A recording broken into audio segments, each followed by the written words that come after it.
السلام علیکم دوستو، کافی لوگ کمنٹ کرتے ہیں کہ بھائی جان آپ کی 3 انچ ڈیلیوری سولر ٹیوبل ایک دن میں کتنے ایکڑ سیراب کرتی ہے۔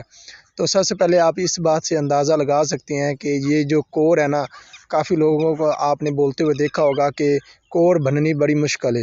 تو یہ جو کور ہے، جوار کی ہو یا جس کی بھی ہو، یہ 3 انچ ڈیلیوری ہماری ایک دن میں 1 ایکڑ سیراب کرتی ہے۔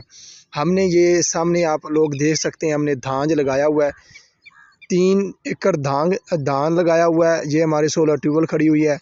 3 ایکڑ یہ ہے، 2 ایکڑ ہمارا چارہ ہے اور نہری پانی ہمارے پاس موجود نہیں ہے۔ تو 5.5 ایکڑ ہماری زمین بنتی ہے۔ تو اللہ کے کرم سے ہم نے کبھی نہری پانی لگایا بھی نہیں ہے۔ ہمارا نہری پانی دوسرے ایکڑ میں لگا دیتے ہیں جہاں پر ہمارے سولر ٹیوبل کا پانی نہیں جاتا، اور یہ 5.5 ایکڑ ہماری سولر ٹیوبل فل کرتی رہتی ہے، اور کافی دن تو ہم دوسرے لوگوں کو بھی چلا کر دیتے رہتے ہیں۔ تو یہ اگر کھیڑیاں ہوں تو 2 سے 3 ایکڑ بھی